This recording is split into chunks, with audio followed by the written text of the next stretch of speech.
Hello, and welcome to another video. So in today's video, I'll be showing you how I make this beautiful behavior chart. As you guys know, I'll be reopening my in-home daycare, and one of the rules that my parents have to follow is every single day they have to check their child's behavior. This keeps me from having to deal with any consistent behavior infractions, okay? Because I do take a small amount of children, and it's my goal that I create a nice and safe learning environment for the children, and just play environment, like an environment for the children in general.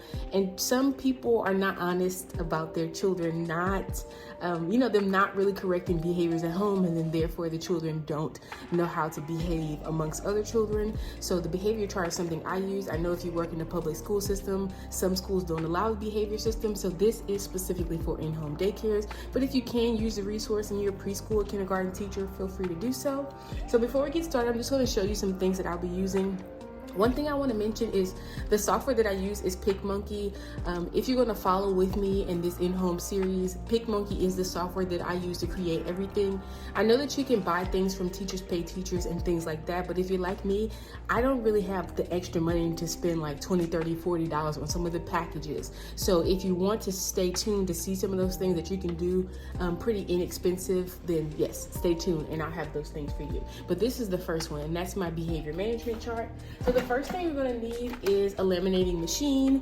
This one I love. I use it for everything. I've been using it for a while and it's still kicking. It was very inexpensive. I'll put the price of it on the screen, as well as the laminated packets that go with it. You can also buy them pretty cheap from Amazon, as we all know. You'll need a hole puncher. This one came from the Dollar Tree, okay? You'll need a hole puncher. You'll also need some scissors. I like to use a little design scissors. I know they have a specific name, but I do not know. These are my favorite pair. They're really strong and durable. And if you're not really good at cutting straight lines and you do not have like a paper cutter like this, these scissors are really good. Another thing we'll need is construction paper. You can just use the regular primary colors. As you can see in the picture, you do need quite a few colors, but most of the construction paper packets, like from the Dollar Tree, will come with all the colors that you need. Also, you will need some little Velcro dots. Now, you can use the strips as long as you have something like for the Velcro dots. If you do not have access to the Velcro dots, you can just use these little clips instead.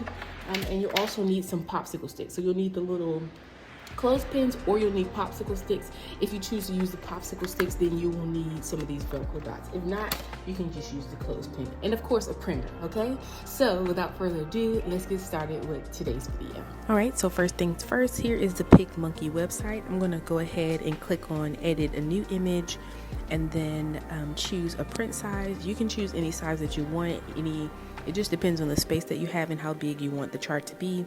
I'm going to go ahead and choose, like I said, a regular print size.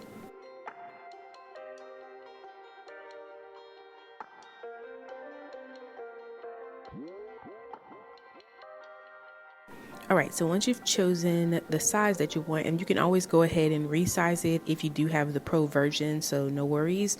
If you print it out and you don't like the size, you can go ahead and resize it.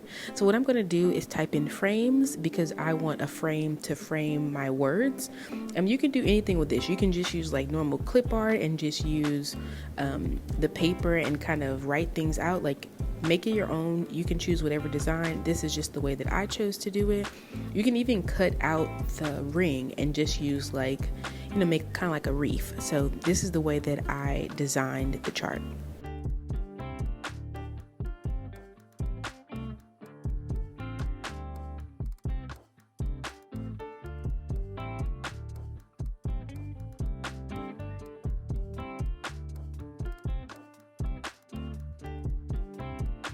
All right, so after you have edited everything, like changed the sizing, remember you can always go back and re-edit. You're gonna choose a font that you would like and size the font appropriately.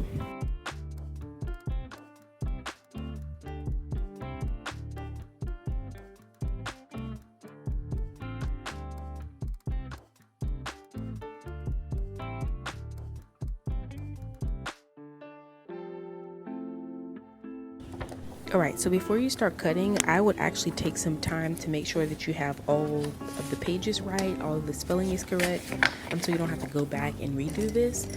After I've done all that, I'm going to go ahead and cut it out the way that I want it. You can cut out the center if you'd like literally the possibilities are endless.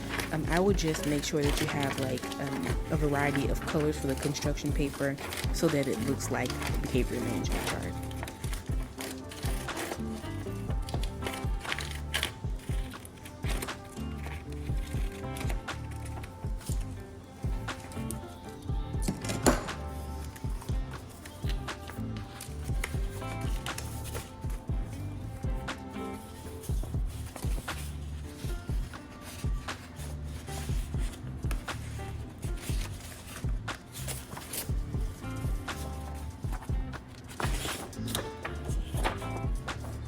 Alright, so after I've cut everything out, I'm going to kind of make a little assembly line by putting all of the colors where I want them to go. I use red as the parent contact because red is like, it's aggressive. It's like, stop, we're done here, we're about to contact mom, So you go ahead and use whatever color scheme that you would like. I'm going to go ahead then and glue it down. You don't have to worry about using too much glue. This one I use entirely too much glue because when we put it inside of the laminating machine, it's going to seal it down again. So I would just put enough glue to keep it in place.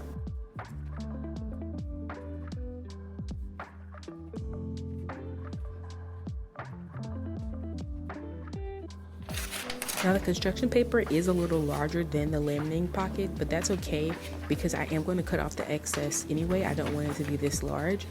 You can do however you would like. But I just want to let you know that it is normal for the paper to not fit completely inside. So I'm going to go ahead and put this through the laminating machine. Like I mentioned earlier in the video, if you do not have a laminating machine, you can use the self-laminating pockets and it will work the same. You can also use duct tape. You see the duct tape that back there? It does take a little extra time to lay things down, but you can go ahead and use that as well. Then I'm going to just take some time to cut. You can use the scissors or you can use the little I don't know, I call it the little cutting machine and help you to cut it evenly. It doesn't really bother me that it's not perfect. If it bothers you, I would use this over using the scissors.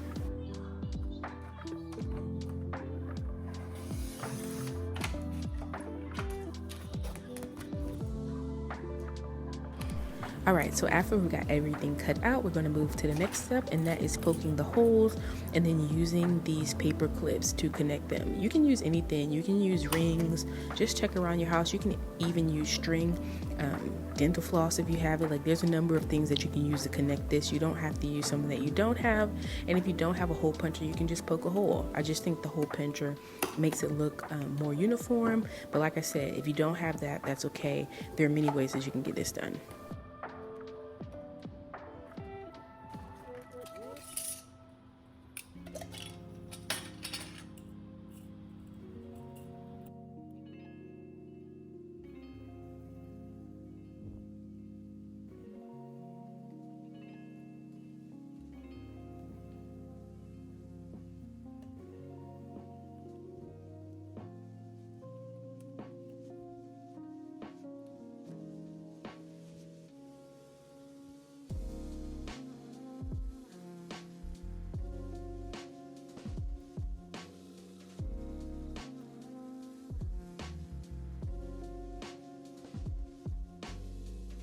Alright, so I found it easier to actually hang the chart up while I finish the rest of this. You can hang it on the wall or you can hang it elsewhere, like I did.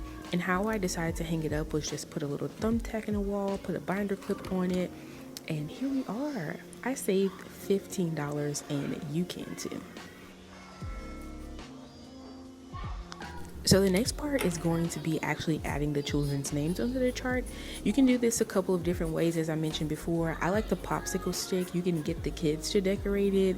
You can use like their actual pictures. You can use clip art. I'm just using this picture for the sake of the video. And of course, my daughter is the first child that's going to go on the list. You can glue it on regular glue or hot glue. It doesn't matter. Have fun with it. I think the best option that I like is to actually let the kids decorate it, but I also like using the popsicle sticks just because you have more room and you can actually see the name, and I want the parents to be able to see the names. So here it is. I'm just going to add the Velcro sticks. I like to put this side, like the plushy side, on the popsicle stick itself. And of course you're going to have to put a number of spaces on there. I'm just starting off with one, but in order to move this guy around, of course, we're going to have that bottom piece on the other colors, but I'll do that. And the other option would be to use this little clothespin. I hope you guys enjoyed that quick tutorial. The next thing that I'll be showing you guys is how I created these for my token system for my in-home daycare. So if you're interested in that, stay tuned. As always, if you have a question, ask a question, and I'll see you in the next video.